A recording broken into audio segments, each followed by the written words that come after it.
Nggak pernah diturunkan ke Nabi Adam, ke Nabi Nuh, Nabi Ibrahim, Nabi Musa, Nabi Isa, nggak pernah. Nabi mana aja nggak pernah. Hanya diturunkan ke Nabi Muhammad sallallahu alaihi wasallam.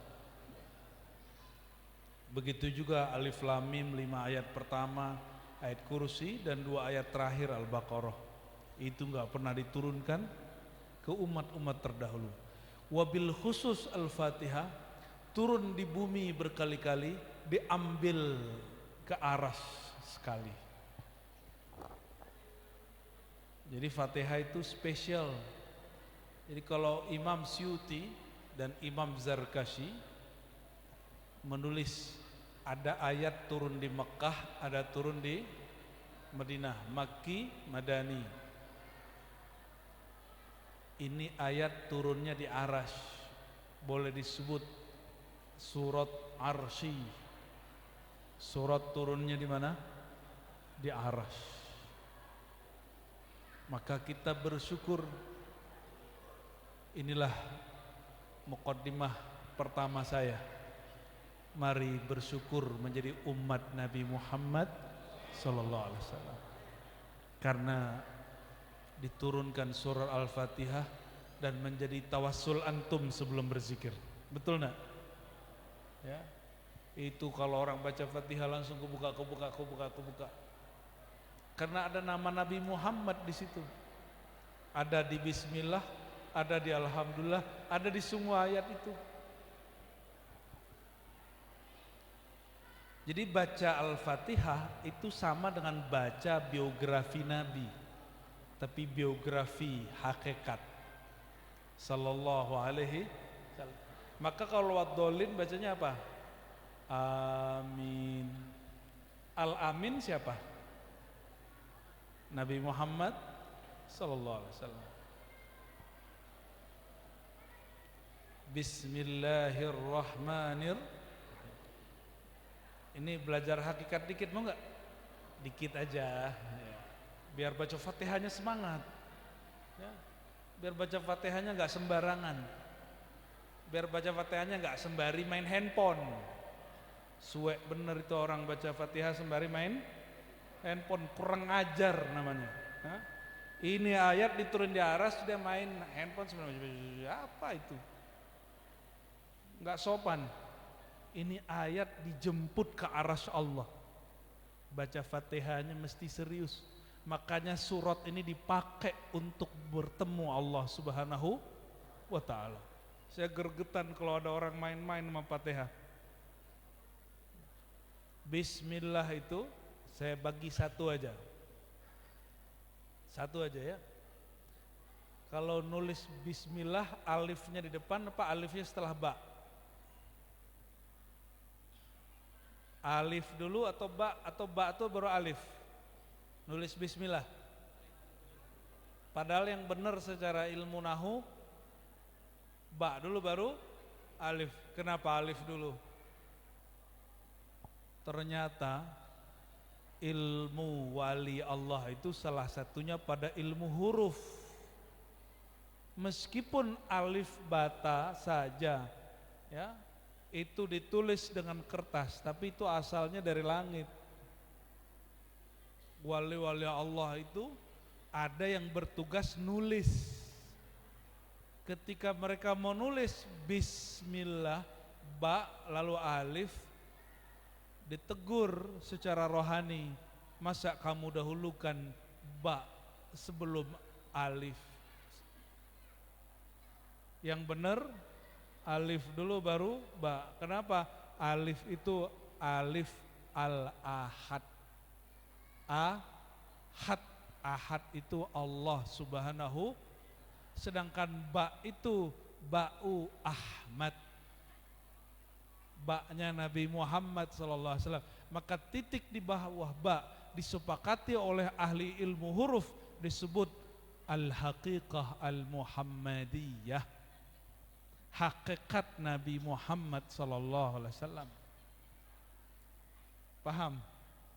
Maka dalam bismillah ada nama Nabi Muhammad sallallahu alaihi wasallam.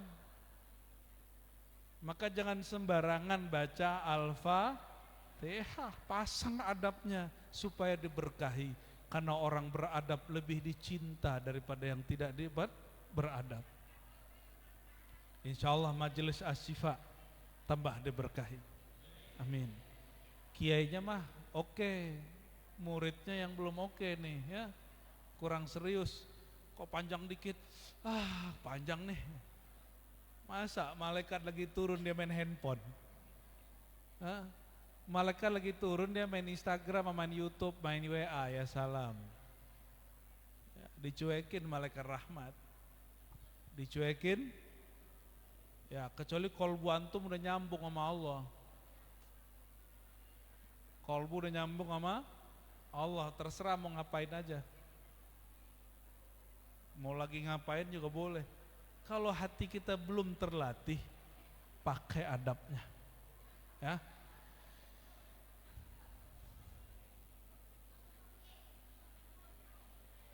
Rame bener belakang tuh ya. Orang Banyuasin ya.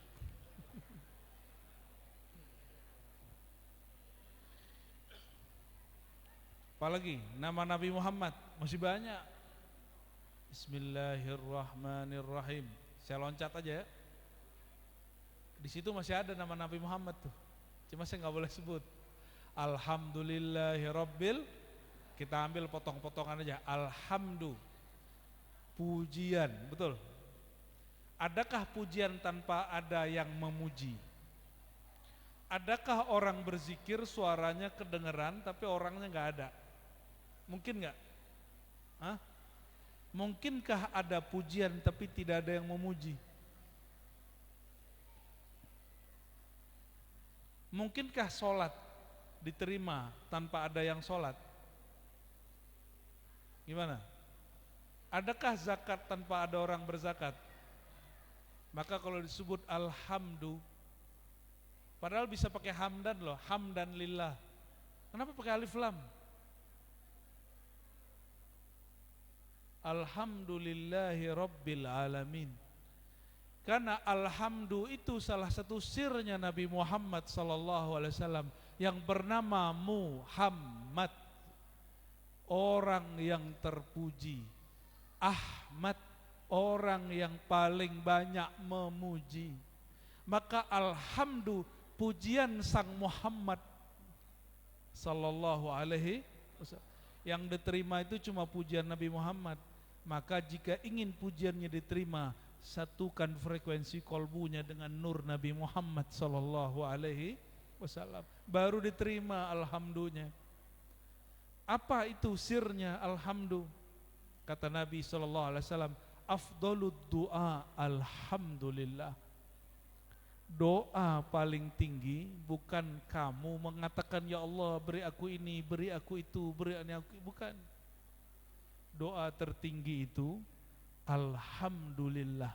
Engkau mengatakan, engkau bersyukur, memuji Allah Subhanahu wa taala. Saya mau tanya, hamba yang paling banyak memuji Nabi mana? Nabi siapa yang paling banyak memuji Allah? Nabi siapa? Benar, ada Nabi yang panjang umur loh, 950 tahun. Nabi Muhammad cuma 63 tahun. Gimana dong? Nabi Adam itu umurnya di atas 1000. Karena di sorga tuh lama. Sehari di sorga sama dengan 1000 di sini. Dan beliau itu sudah berhari-hari. Kira-kira berapa tuh umur Nabi Adam? Ayo, siapa yang lebih banyak muji, Nabi Muhammad atau Nabi Adam? Serius? Kenapa? Alasannya apa? Apa alasannya? Beliau kekasih. Lalu Nabi Adam juga kekasih Allah. Apa dong rahasianya? Wah, mendekati Pak, mendekati. Belum ada Nabi Adam, sudah ada Nabi Muhammad. Kuntu nabiyan, aku seorang nabi. Adam masih bau tanah. sallallahu alaihi. Jadi siapa yang paling lama memuji Allah? Sallallahu alaihi wasallam. Baik Nabi Muhammad nurnya, baik Muhammad jasadnya, baik Nabi Muhammad ruhnya, semuanya dia juga. Ya, sallallahu alaihi wasallam. Maka alhamdulillahi rabbil alamin. Pujian itu, nah, kalau orang ahli nahwu, alif lam itu menunjukkan ada yang punya itu. Ini tahmid pujian sudah dikenal dari siapa? Bagi ahli ma'rifat, alhamdu itu adalah alhamdunya sang Muhammad sallallahu alaihi wasallam. Itu sebabnya imam-imam ahli sholawat menemukan rahasia-rahasia sholawat. Mereka menyebutkan sholawat ini lebih afdol dari 1000 sholawat itu. Sholawat yang ini sama dengan 2 kali baca dalail. Sholawat ini itu karena faktor itu mereka menemukan nurnya. Tapi kan itu bagi dia, belum tentu bagi kamu. Kalau si imam itu baca sholawat al-fatih sama dengan 6000 kali sholawat yang lain, itu kan bagi dia, karena rohani dia nyambung dengan sang al-fatih Nabi Muhammad sallallahu alaihi wasallam. Sholawat kita gimana? Gitu. Itu manfaat tawasul, supaya kita ikut ditumpang di dalam doa-doa mereka, ya.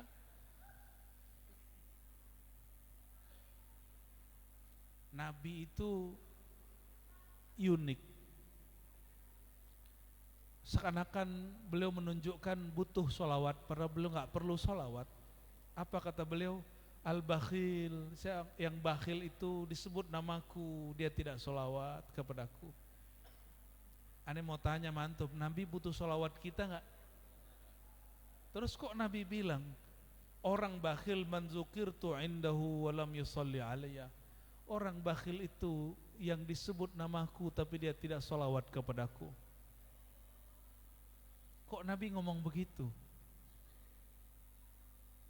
Apa Nabi butuh sholawat? Ternyata tidak. Kenapa? Karena man dzukirtu indahu, jika namaku disebut, namaku itu ada nurnya. Nur itu ada di dalam dirimu. Jika engkau tidak menyolawatinya, engkau bakhil kepada dirimu sendiri. Jadi orang yang gak sholawat disebut nama Nabi Muhammad sallallahu alaihi wasallam, dia sedang merugikan diri dia sendiri.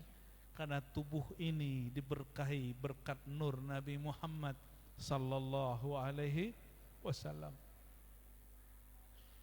Mungkin menurut ahli fikih sholawat itu sunat, tapi bagi orang yang mengerti bab hakikat, sholawat itu wajib. Makanya mazhab Syafi'i itu semi-semi hakikat. Bagi beliau sholat nggak pakai sholawat nggak sah. Bagi imam yang lain nggak.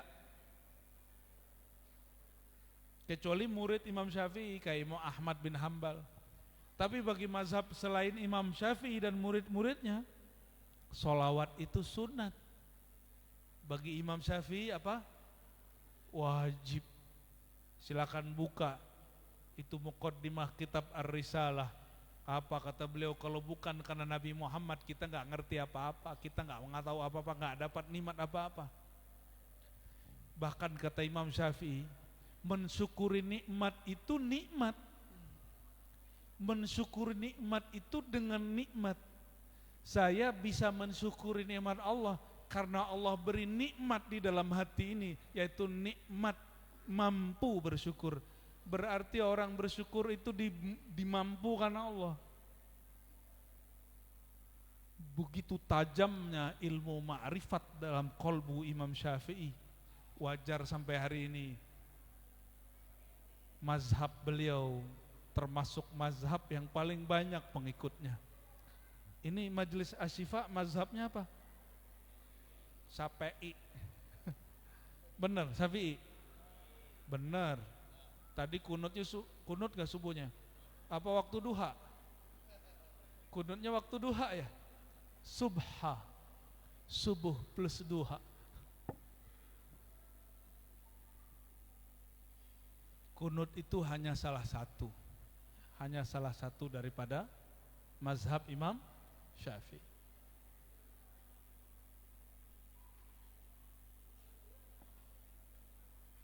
Di sini pakai sholawat apa, Ustadz? Pakai sholawat apa di sini? Sholawat yang sering dibaca, yang banyak diulang-ulang. Apa? Sholawat Burhan, sholawat Asy-Syifa, Tibbil Qulub, enggak lagi. Asy-Syifa ada sendiri. Ajib. Berarti sholawatnya banyak, diulang-ulang. Satu aja. Oh, penutup aja ya, biar sah gitu ya. Saya dulu pernah mampir di satu majelis di luar negeri sana, tempatnya kecil. Kami duduk 4 jam. Biasa orang Indonesia kalau baca sholawat yang panjang-panjang, bacanya pelan-pelan. Di sono kita 10 kali, dia udah 100 kali. Dibacanya 313 kali. Saya keteteran itu ngikutinnya. Padahal dokter baca sholawat kalah sama orang yang nggak kuliah dia. Tapi baca sholawat cepet. Di situ dokter saya nggak kepake, ustadznya nggak kepake, bahasa Arabnya nggak kepake. Kita baru 50, dia sudah 313. Antum bisa bayangkan itu sholawat apa? Sholawat tafrijah. Lidah kita kan keluh kalau cepet-cepet. Mereka 313, selesai. Ya. Yasin tau nggak berapa kali bacanya? 40 kali sekali duduk dan cepat. Ternyata Yasin itu sallallahu alaihi wasallam salah satu nama baginda Nabi Muhammad sallallahu alaihi wasallam. Jadi biasakan nanti kalau baca surat Yasin, sirkan salawat kepada Nabi Muhammad sallallahu alaihi wasallam. Karena Yasin, wahai hakikat insan, itulah Nabi Muhammad sallallahu alaihi wasallam. Ini bukan kajian tarekat loh ya, bukan kajian hakikat. Itu ada di kitab tafsir basic, ada di kitab tafsir Imam Ibnu Katsir. Ibnu Katsir ini murid Imam Salafi, Ibnu Taimiyah, dan dia menyebutkan Yasin adalah nama Nabi Muhammad sallallahu alaihi wasallam. Jadi ngaji Yasin nama Nabi Muhammad bukan kajian orang tarekat, itu kajian orang berilmu. Jadi kalau ada orang hari ini nolak itu, jangan-jangan dia tidak berilmu. Ya. Udah ya? Cukup? Hah? Cukup? Soalnya ada majelis dalam majelis soalnya.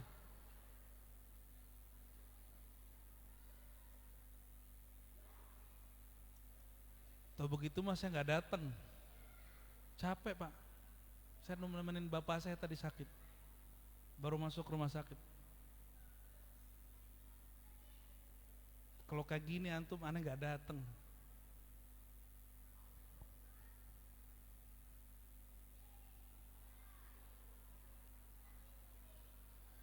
Oke, terakhir yang mau saya sampaikan.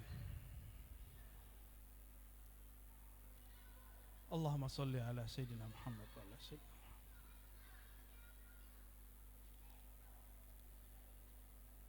Karena majelisnya disebut Asy-Syifa. Ya. Hakikat Asy-Syifa itu pada Nabi Muhammad sallallahu alaihi wasallam. Maka ada salawat tibbil qulub. Salawat tibbil qulub itu menunjukkan apa? Bahwa sang syifa sejati, meskipun di Quran dikatakan wa nunazzilu minal Quran, diturunkan, kami turunkan Al-Quran itu sebagai syifa dan rahmat. Hakikat Quran itu ada di qalbu Nabi Muhammad sallallahu alaihi wasallam. Ini perhatikan, hakikat syifa, pengobatan rohani dan jasmani itu ada pada qalbu Nabi Muhammad SAW. Penyakit umat yang dulu nggak sembuh di zaman Nabi Nuh sembuh oleh Nabi Muhammad padahal umurnya pendek. Nabi Nuh 950 tahun gak sembuh umatnya. Sama Nabi Muhammad sembuh.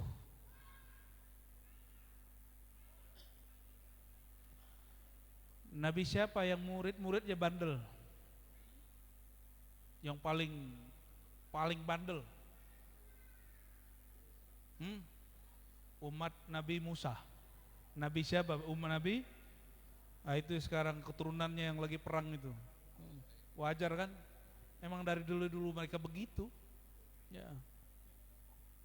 Tapi kita nggak boleh membenci satu ras karena ras dia. Karena Nabi Muhammad juga punya istri seorang Yahudi. Dan Nabi berperang dengan ayah dia. Karena ayah dia ya seperti karakter Yahudi kebanyakan. Suka melanggar janji, suka khianat. Maka berperanglah. Dan perperakan itu dahsyat. Salah satu perang terdahsyat yang Nabi lakukan itu perang melawan ya, ayahandanya Sofiyah. Namanya Huyai bin Akhtab. Siapa namanya? Jangan dikira Huyai bin Akhtab itu orang biasa. Dia tuh ngeliat muka antum langsung tahu dalam-dalamnya siapa. Mimpinya tadi apa dia ngerti itu. Bisa nafsirin mimpi dia itu. Huyai bin Akhtab. Sayang gengsinya nggak mau terima nubuat Nabi Muhammad sallallahu alaihi wasallam. Tapi bagaimanapun juga dia dapat berkah, putrinya menjadi istri Nabi Muhammad sallallahu alaihi wasallam. Jangan tanya, perempuan Yahudi itu cantik. Itu Huyai bin Akhtab jatuh, semua Yahudi kalah. Tawanan-tawanan yang cantik-cantik itu diperebutkan oleh panglima perang. Panglima terdepan langsung ngambil, saya mau Sofia. Udah diambil, udah mau dinikahin. Apa kata orang-orang? Heh panglima, anaknya raja hanya untuk sang raja. Walaupun Nabi Muhammad bukan raja, tapi beliau lebih tinggi dari semua raja. Maka sang panglima tahu diri, oh ya, aku bukan sang raja. Maka diserahinlah Sofia yang sangat cantik, padahal janda loh itu. Ternyata kecantikan tuh gak ada urusannya sama janda ya. Mau gadis mau janda. Tapi yang mahal dari Sofia itu bukan janda dan gadisnya. Yang mahal itu nasab dia. Nasab dia. Nanti nyambung kepada Nabi Yakub. Nyambung kepada Nabi Ishak, nyambung kepada Nabi Ibrahim alaihimussalatu wassalam. Maka Nabi menikahi. Bukti Nabi SAW tidak menjadikan tawanan perang jadi budak, tapi malah dia angkat harkatnya menjadi istri. Hebatnya Rasulullah, budak dijadiin istri. Kalau sampean ya, istri jadi budak, istri jadi budak, itu bukan umat Nabi Muhammad SAW. Kalau Nabi Muhammad, budak jadi istri, naik derajat. Itu baru Nabi Muhammad. Dan umat Nabi Muhammad SAW mesti juga begitu. Bukan memperbudak istri ya, ini bukan buat nyenengin ibu-ibu, bukan. Emang hakikatnya begitu sallallahu alaihi wasallam ya.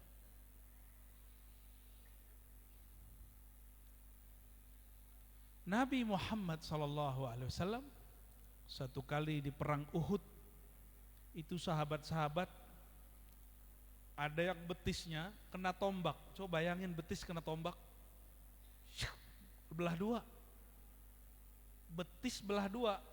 Maka dia tertati-tati datang kepada Nabi SAW, sahabat ini, wahai Rasulullah, betisku, cuma nunjukin doang. Bingung mau ngomong apa. Tahu nggak cara Nabi ngobatin? Nanti di akhir zaman ilmu ini dikembalikan,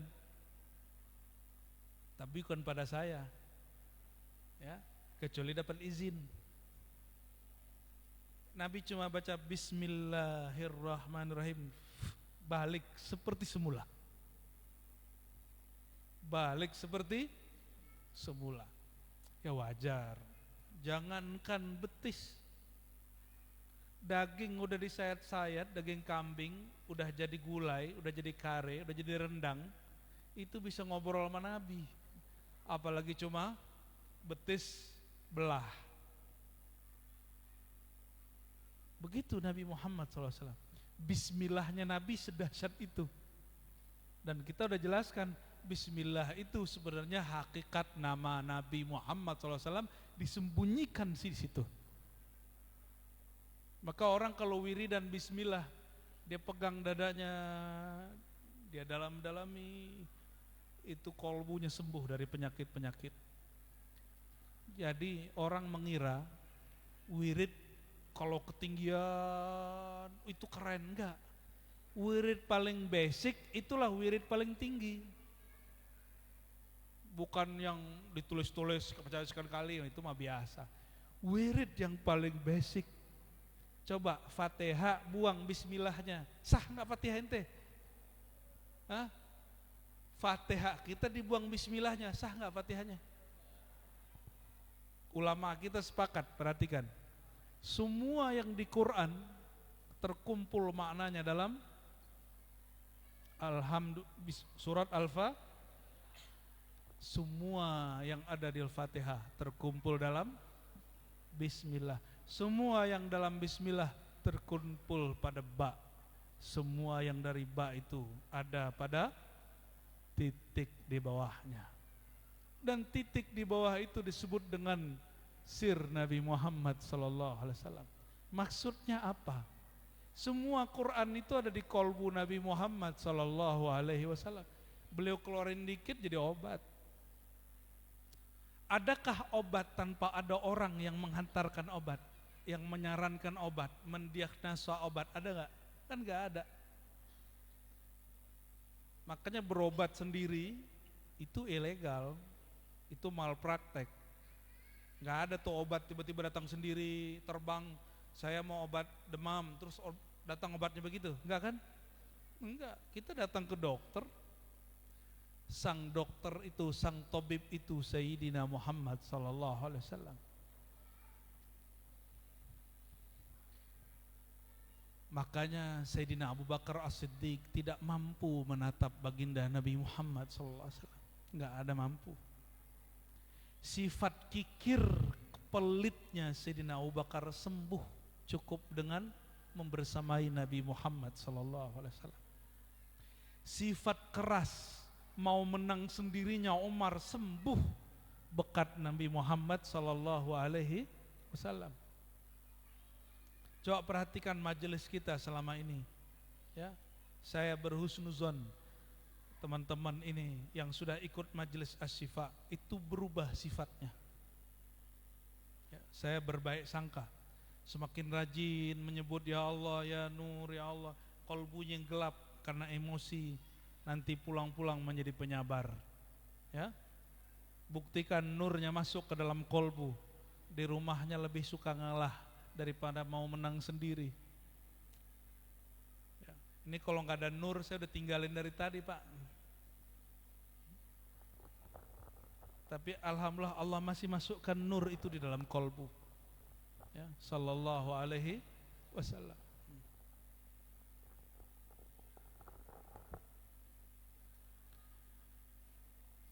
Nabi Muhammad SAW,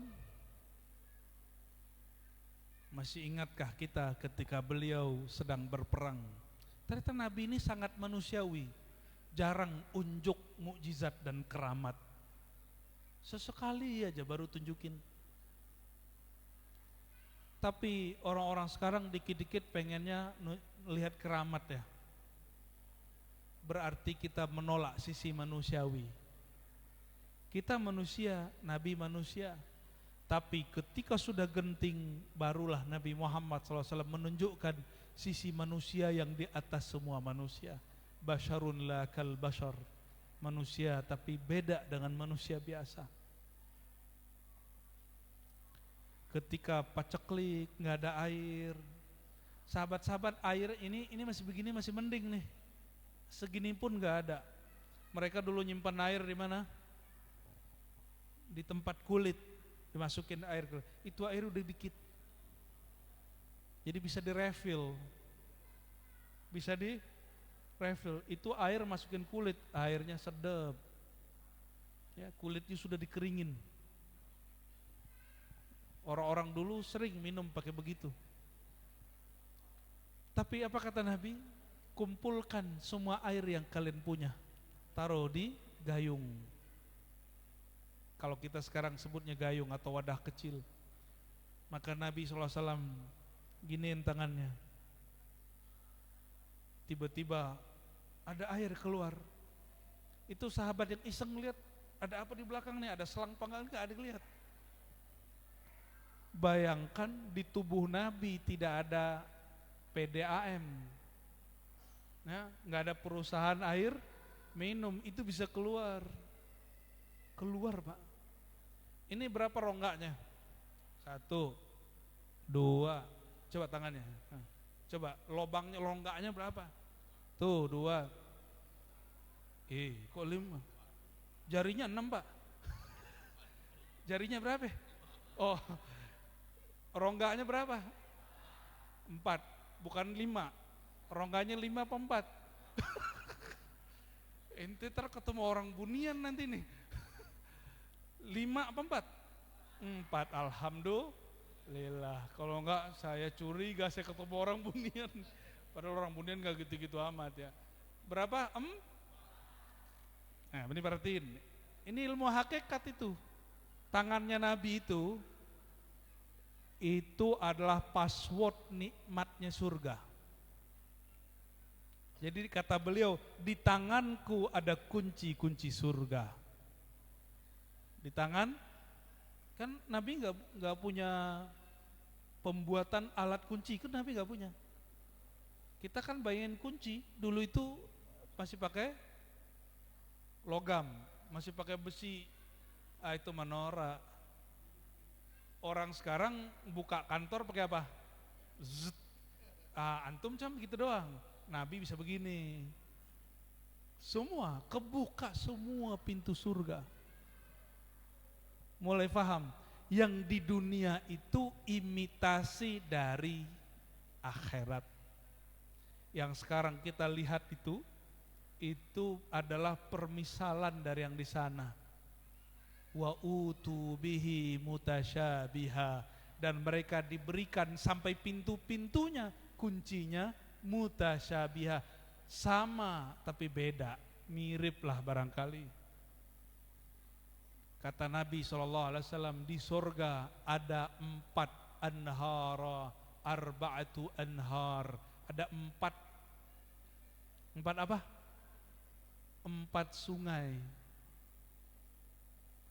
1 sungai, sungai mineral, bening, lebih segar daripada Zam-Zam. Yang kedua, madu, manis tapi tidak bikin enek. Makanya orang di sorga kuat-kuat kawinnya karena minum madu. Tenang Bu, ini belum sorga.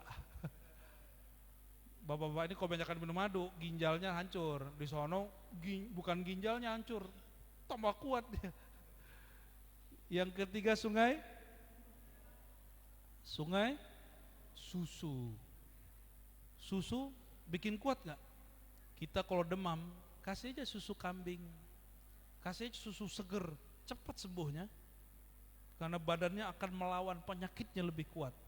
Kasih obat, kasih susu, cepat sembuhnya Pak. Apapun penyakitnya, kecuali penyakit yang bertentangan dengan susu. Ya dokter lebih tahu lah. Yang keempat sungai apa? Sungai Khamar. Nah kalau di bandara-bandara itu kan, saya kalau lewat bandara itu ngelihat air-air haram itu. Bener loh Pak, haram. Haram gak Khamar? Air-air haram itu dijual di kaca-kaca yang indah. Botol-botolnya seksi-seksi tuh. Wew. Kenapa air-air haram itu dibungkus dengan cara yang indah? Mahal loh itu. Itu air busuk semua itu. Tapi bisa mahal. Kok bisa? Kita kadang-kadang tertarik juga mau ngeliat kepala ngeliat gitu. Lama ya ditawarin sama teman biasanya. Lo mau gitu. Untung pakai baju ustadz kan. Kalau enggak pengen tahu juga beli tapi nggak minum. Ya karena kata dokter ada beberapa minum itu yang tidak haram. Versi dokter bisa ngilangin sakit gigi katanya. Tapi nggak coba-coba ya. Kira-kira yang Nabi keluarin yang mana tuh?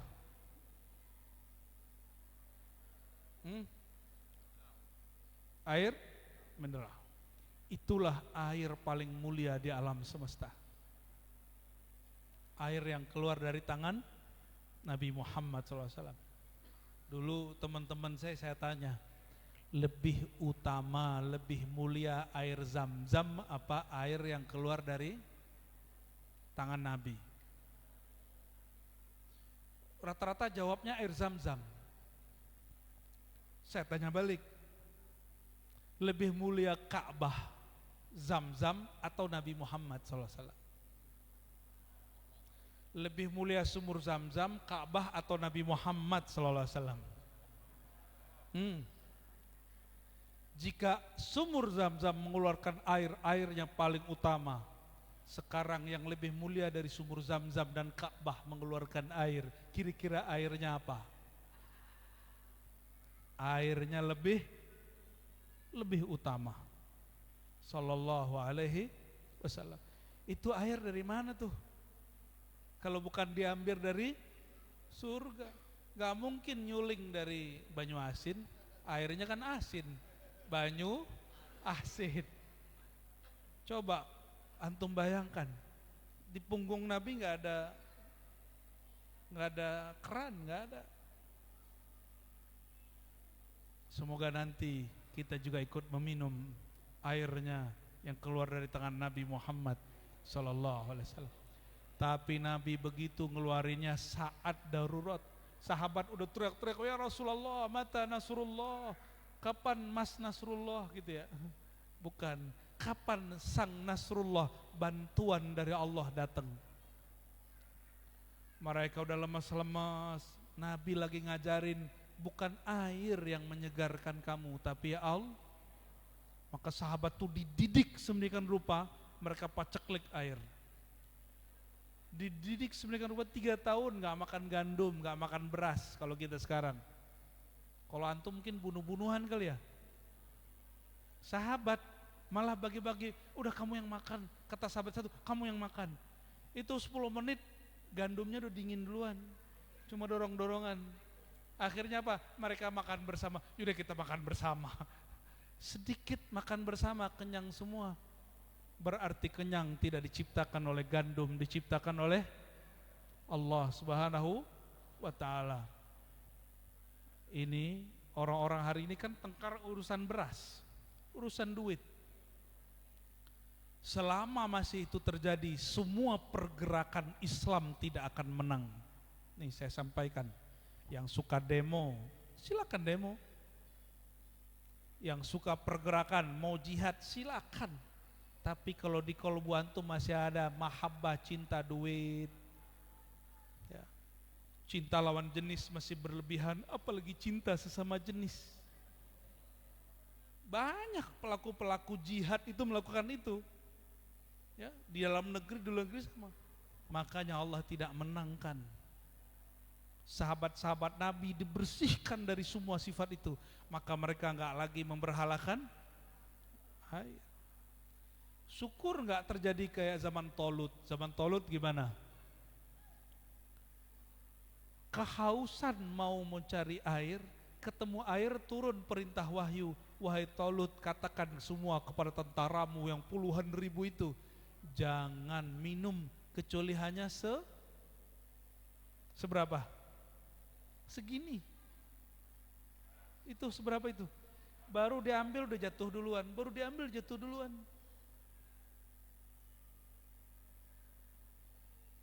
Akhirnya yang lain gak sabaran, ini gak masuk akal.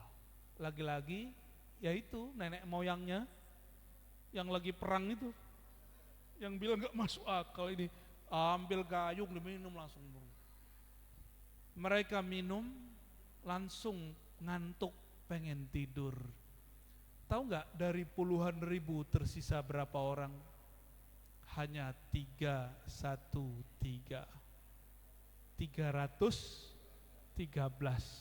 Turunlah kaidah besar dalam Al-Quran. Kam min fi'atin qalilatin, betapa banyak kelompok yang qalilah saghirah, ya, mengalahkan kelompok yang banyak yang besar. Kenapa? Mereka tidak berebut air lagi.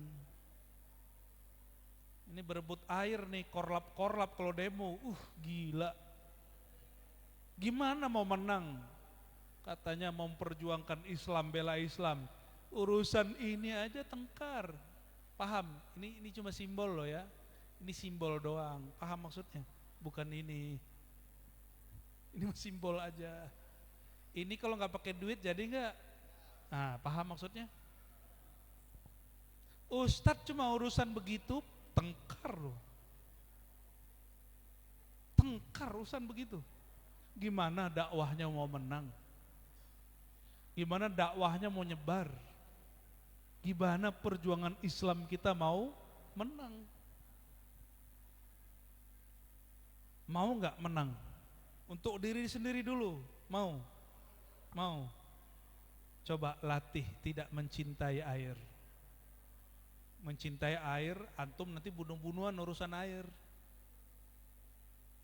Tidak mencintai makanan, cukup cintai zat yang menciptakan semua itu.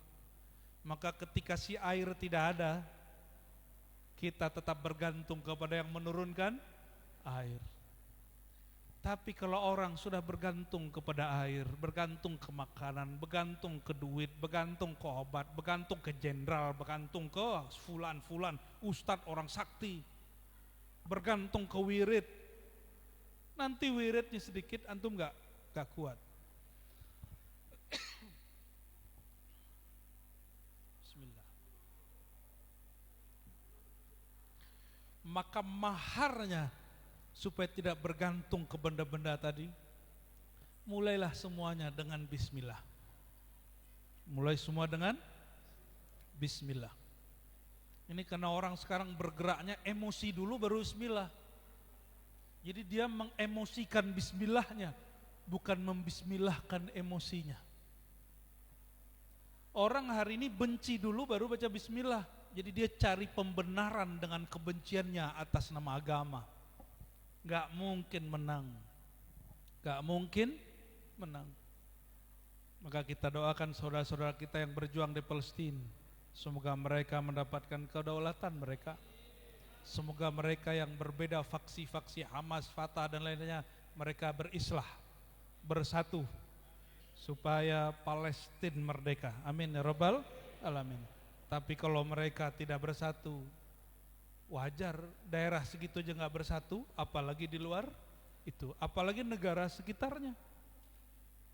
Ya, semua kita wajib mendukung Palestina, tapi kita boleh berbeda dalam manhaj dan pergerakan. Ya, nggak ada masalah. Yang penting, ya, tujuannya sama.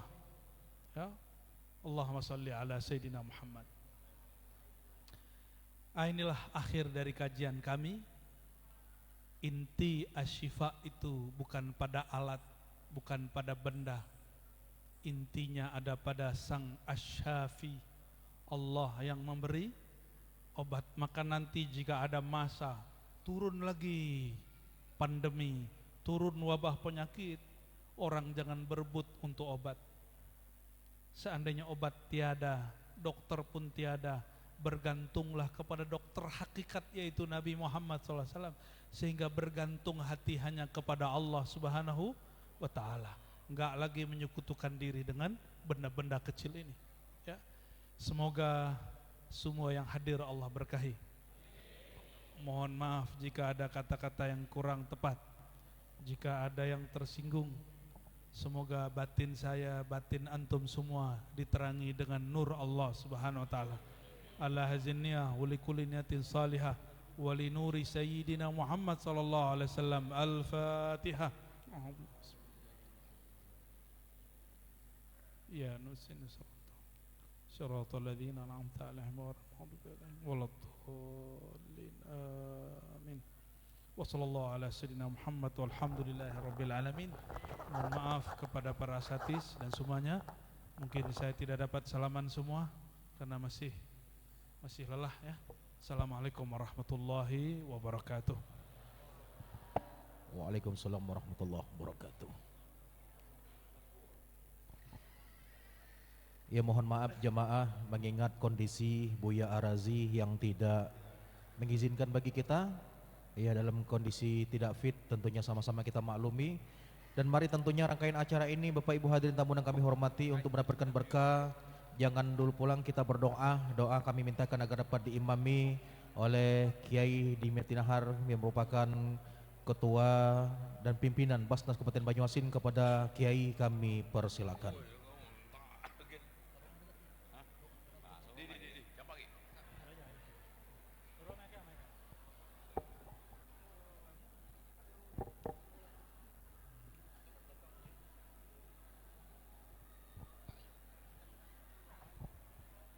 Wasallim radhiyallahu ta'ala an kulli ashabi sayyidina rasulillahi ajma'in alhamdulillahi rabbil alamin. A'udzu billahi minasyaitonir rajim. Bismillahirrahmanirrahim. Hamdan syakirin hamdan na'imin hamdan yuwafi ni'amahu yukafi'u mazidah. Ya Rabbana lakal hamdu kama yanbaghi li jalali wajhikal karim wa 'azimi sultanik. Allahumma shalli ala Muhammadin wa ala ali sayyidina Muhammad. Allahumma ya muqallibal qulub sabil qalbi ala dinika wa ala ta'atika.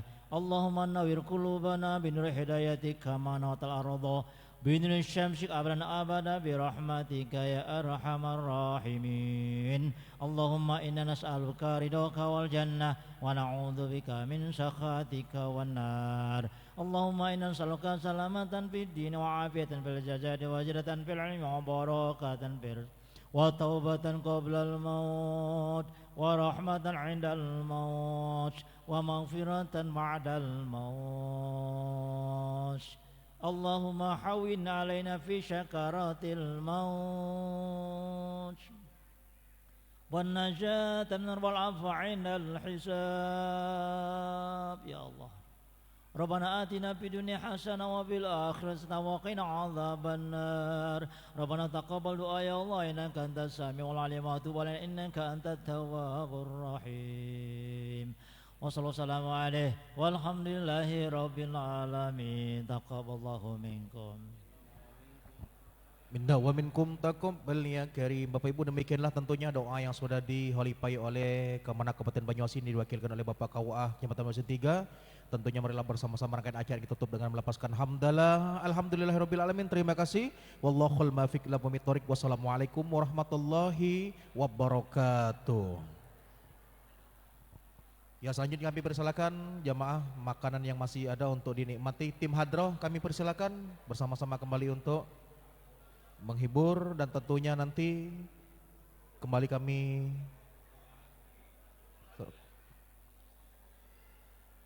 tim panitia. Iya kah?